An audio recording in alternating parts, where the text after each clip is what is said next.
it. That's what I'm talking about. Wait. Okay, now, from the beginning. Hit it, boys. Welcome to the human side, managing fear, change, and skepticism as it relates to AI, a brand new 5-part pulse check series from Rensselaer. I'm Carrie Phillips, CCMO at UA Little Rock. In this series, we're talking about the human aspect of AI, how we create cultures that are open to this work, how we bring people who are maybe a little unsure about AI as part of our journey, how we manage fear and manage change. This is going to be a great series, so let's jump right in. Hello, everyone, and welcome back to the Higher Ed Pulse. We are so excited to be with you today. Today's conversation is a little bit different for me because we are talking with Brian, and Brian and I work together here at UA Little Rock, and we've spent a ton of time thinking and talking and honestly geeking out a little bit about AI. Brian is our Vice Provost of Research and Dean of the Graduate School, but in his spare time, he leads our AI Council, and he's someone that I trust because he doesn't just read about AI, he's constantly tinkering with it, asking how it actually works inside a real institution with real risk, real people, and real responsibility. Between the two of us, we have had more conversations about AI than I can count, and those conversations are exactly why I wanted him on this series. You know, this isn't hype, this isn't fear, this is really what it looks like to lead AI thoughtfully at an institution, and Brian is right in the middle of that work. Brian, I'm thrilled to have you here today. Super happy to be here. Always happy to talk about this. Always happy to talk with you and happy to talk about AI.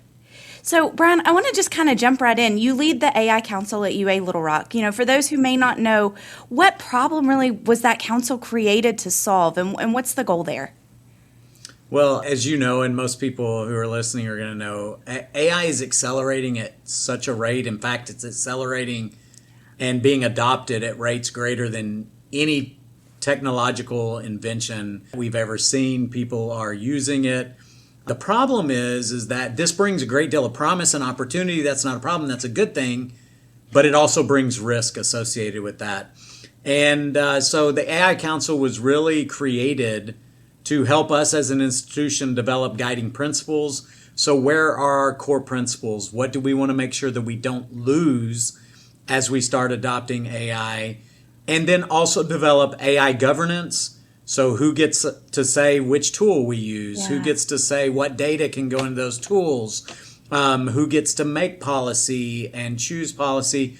And so really this AI Council was developed to create this AI governance structure, to create policies or amend our current IT policies to adjust for this, and then also create mechanisms for, choosing tools and controlling data and making sure that we protect data, testing out new agents that maybe somebody across campus creates. The AI Council is going to be a place that generates those mechanisms for how we mitigate risk with those. What we're not doing as part of the AI Council is telling professors how they have to use AI or how students have to use AI. We're not doing that. We're leaving that to a group of faculty. I'm also on that committee, but we're leaving that to a different body of faculty to say, okay, how do you tell your students about AI? How do you ensure that they're doing what they're supposed to be doing? So that's a whole other additional thing that's being done by a different group.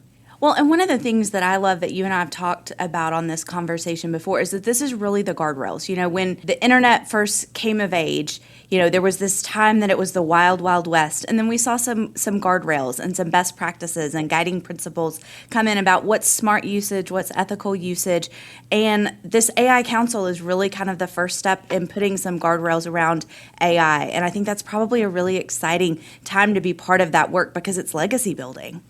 I agree totally. And, what we don't want to do, just like this is a discussion that's happening on the federal level, we don't want to stifle innovation, right? We want units to see AI and think, hey, we've been short-staffed for ages in this department.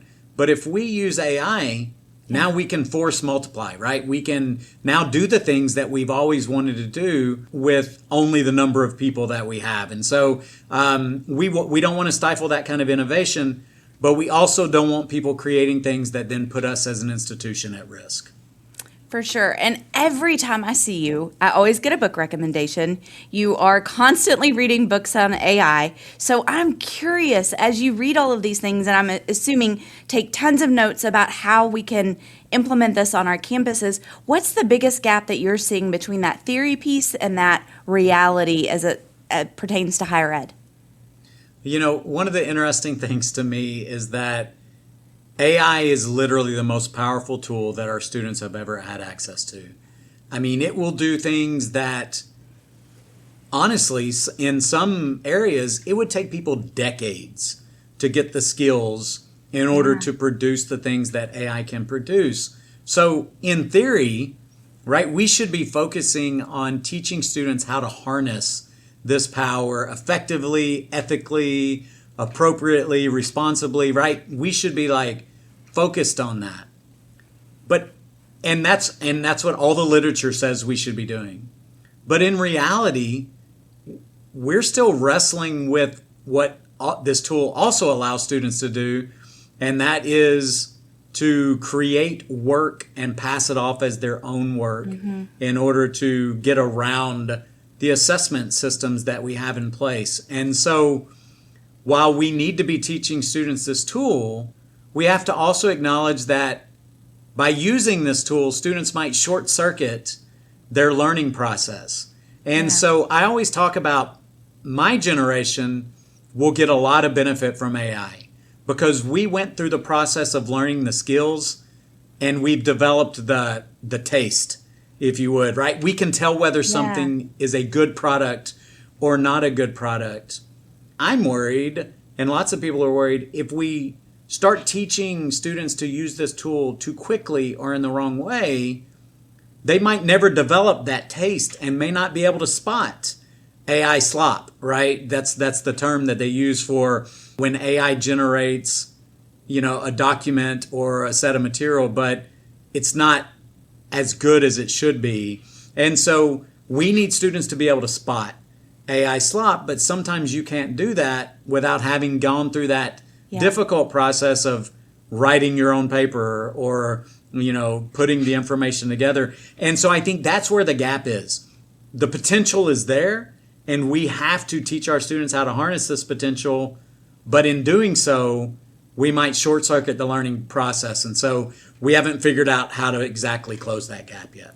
But I think what you hit on is really important. And I think that's one of the things that is one of those kind of key campus conversations happening at UA Little Rock, happening across the entire country. And that's, I think, probably one of the biggest fears and concerns that people have.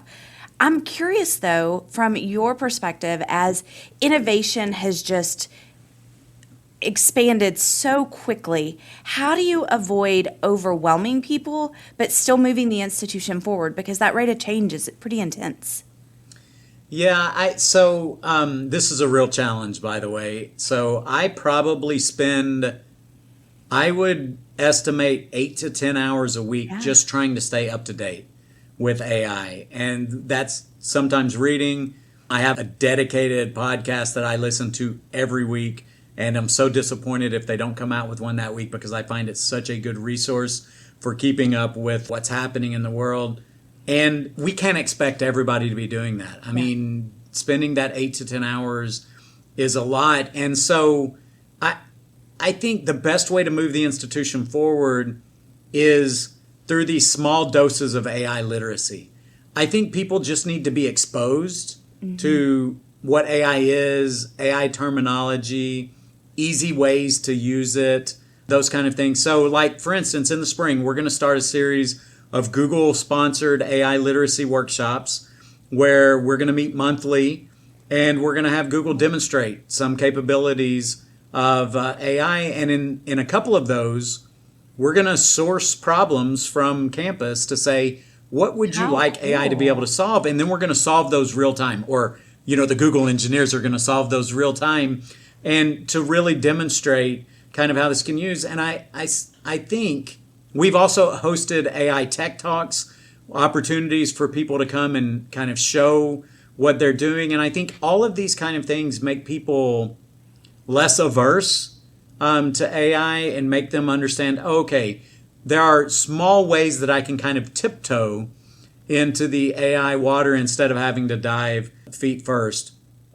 And I think getting environments where people can talk and share about AI is what's really going to move the institution forward. We need communities of practice. I have a group of faculty who are working on this right now. We need communities of practice around AI so that people know there's a group that they can go to, and we just need to provide, opportunities. But I will say one of the things that's important in making sure our campus can move forward is making sure that all viewpoints about AI have a space. Yeah. I've been real intentional about making sure that when I run a committee, that we have people on there who are AI skeptics, who maybe are a little more worried, because I think they keep us grounded. That viewpoint keeps us grounded and keeps us from jumping off a cliff that maybe we shouldn't jump off. And so I think it's really important for us to move forward to have all the viewpoints represented so we can make the best decision possible. Something you said right there is a piece of gold that one of our Enrollify creators, Safi Stevenson, always talks about, is this idea that you have to engage the canaries in the coal mine. And if you never bring those people along, all of a sudden those canaries that help you maybe not miss that cliff, they don't share, and they don't feel safe to voice their concerns anymore. And so I think that's really smart and really intentional to bring varying viewpoints together to have a really robust, rich conversation. I am curious, though, as you have been spending this time learning and utilizing it in your own work and leading these communities of practice, what's something that you can share with us that UA Little Rock is already doing in the AI space that's paying off dividends, whether that's for faculty, staff, students? What's a win that's happening? I'll give you an example of something that's happening in my shop. Obviously, you could talk about your shop. I've seen some really amazing things happening in Marcom, marketing and communications, that you're leading and using. And I think that's huge to be able to use some tools to help us make sure we get messaging right and that we're not leaving out, viewpoints that are needed from some of our stakeholders. So I'm really very impressed with the stuff that's happening in your shop. But I'll just talk about my shop for a minute. Of course, please do. I'm very lucky that my associate dean is a technical writer. She comes from the technical writing program, and technical writers actually have been early adopters of AI. I think they see kind of the potential and the benefits of it. And so my associate dean, Karen Carroll, has been working with our graduate assistants who work for the graduate school, and she's been working on leveraging social media activity for recruiting tools, in order to make sure we have a dynamic, active social media thread or stream channel so that we can use it for recruiting, because if it's not active, the algorithms aren't going to pick it up enough for people, to see it. And so they have been leveraging AI to help build out social media calendars, to make sure they have a diversity of content in there, to really help come up with ideas for content. And as we've been doing that, we've realized that, wait a minute, there are a ton of programs who their best recruiting tool would be a social media channel, but they have no idea how to run a social media channel. They have no idea how to build out a calendar, and they're not going to get those skills. These are faculty teaching in programs, right? We need them to be able to have an assistant that helps them do that. And so we're starting to work on an idea of building kind of a workshop to help use AI to help build content and calendars such that it will help them recruit into their programs and really kind of 10x their ability to reach people. I think that is so brilliant, and I think that's such a great point, is there's so many different use cases that make sense from a lot of different viewpoints and a lot of different perspectives of how folks are coming into this work and how they can use AI in smart ways to help them do their job better. I am curious because at the root of AI and at the root of implementation, I keep saying is change management. And is this idea that it's really about how do you create cultures that are open to this, cultures that are willing to try these things, and that really goes back to change management. And so I'm curious, as you are engaging folks that maybe have those differing viewpoints or maybe aren't as on board, how are you engaging them in the conversation and still keeping the conversation moving in a way that's right for the institution? How are you balancing all of that? So it is truly a balancing act, because you mentioned earlier, the canary in the coal mine. Somebody once told me it's great to have skeptics on a committee, but if you bring in too many cynics, you may derail, the committee. And so I think we have to engage with skeptics before they become cynics, right? And I think we have to engage them in a way that appreciates their viewpoint and kind of helps move us in a direction where we are thinking about things like ethics. When is it okay to use AI? When is it not? If we're not addressing those questions, we're doing ourselves a disservice as an institution, and we're going to alienate those skeptics because they're already skeptical that AI will be used in an ethical way. And so I think it's really important that we lay some ground rules to make sure that those people's viewpoints are included, but that also we set these guiding principles that reassure people that we want to use AI in the right way. We want to use AI responsibly, and here are the things that we're going to put in place to make sure that happens. And I think that's really, transparency is the key, always the key to skepticism. We need to be open and transparent when we use AI. I've told people this for a long time. One of my goals is to normalize the appropriate use of AI. So when we use it, we should not be hiding the fact that we used it. We should be making sure that we let people know, hey, we used AI to help build this, so that they understand that. We need to be very transparent. We need to teach our students to be very transparent so that there's no, this kind of stigma associated with using AI. Well, in full transparency then, I had kind of the questions I wanted here, and I asked AI to help me with the flow so that we could flow through this conversation really well. So I'm owning my own AI use and helping put together the run of show for this. So I think that's a very good use. I think that's a very good use of AI, right? I love it. I love it. I am curious, as you're interacting with faculty, you're having conversations with students, is there any misconception that just keeps coming back that you're still educating folks about from your perspective? By the way, this is a very good question, right? Yes, there's a ton of them. But it seems like I always have to remind people that the AI they used 6 months ago is very different from the AI that they have today. Yeah. Lots of people want to highlight mistakes and hallucinations that a model 2 generations of models ago did.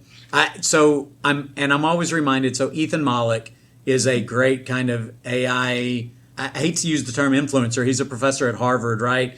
But he's at the forefront, the leading edge of AI, and he's been doing that for a long time. He wrote a book called Co-Intelligence. It was the first book that I read on AI. It's a book I would recommend to anyone who kind of wants to get into AI. It's a little dated now because things have progressed so much. Sure. But he always says that people should be reminded that the AI that they're using today is the dumbest AI they will ever use. Ooh, that it's only getting smarter and only improving.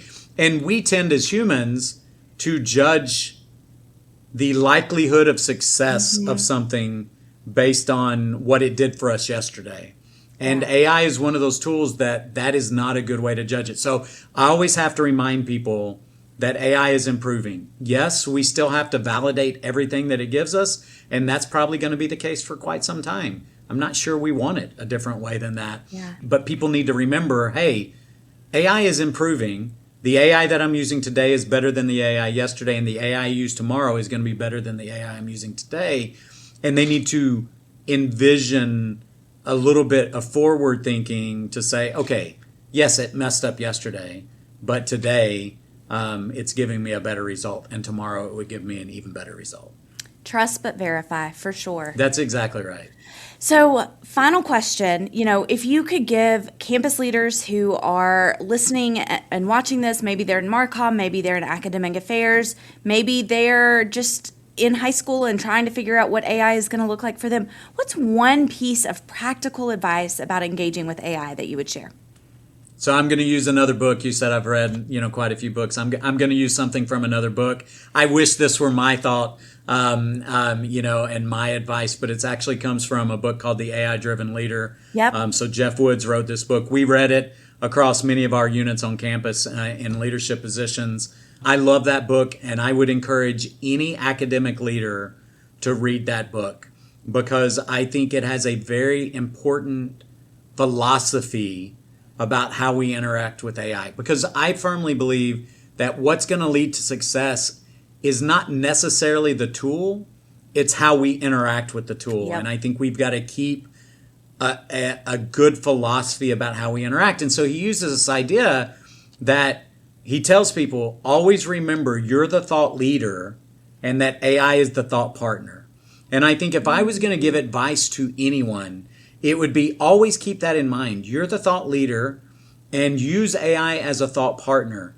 When you have questions about strategy, give it your strategic plan and tell it what you want to do, and then use it to help you evaluate whether or not what your plan is integrates well with the strategic plan. Is there something that you're missing? I did this with my research plan. So I developed a research plan and I used it and I went through and said, are there groups that I'm missing that maybe are not addressed in this research plan? Are there big things that I'm missing? And then I just had it interview me, to say, okay, what do you think about this? What do you think about this? And as I had that interaction with AI, a couple of really important points came forward that I thought, oh, I can't believe I missed that in that. And so I would say always remember that you're the thought leader and it's the thought partner, and then ask it to interview you, right?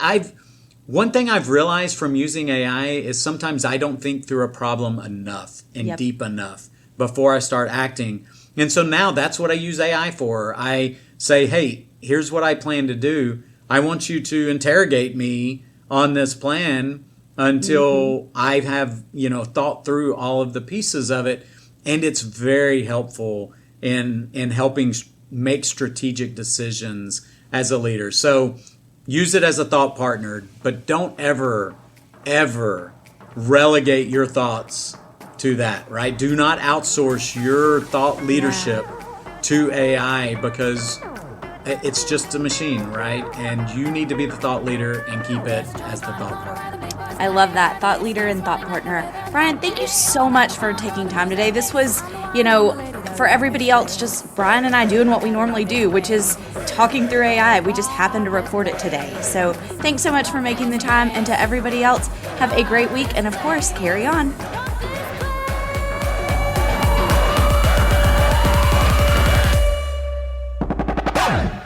The Higher Ed Pulse is part of the Enrollify Podcast Network. If you like this podcast, chances are you'll like other Enrollify shows too. Our podcast network is growing by the month, and we've got a plethora of marketing, enrollment, and higher ed technology shows that are jam-packed with stories, ideas, and frameworks, all designed to empower you to be a better higher ed professional. Our show helps higher ed marketers and admission pros find their next big idea and features a selection of the industry's best as your hosts. Learn from Brian Gross, Eddie Francis, Jenny Lee Fowler, and so many of your favorite leaders in higher ed. Enrollify is made possible by Element 451, the next generation AI student engagement platform, helping institutions create meaningful and personalized interactions with students. Learn more at element451.com.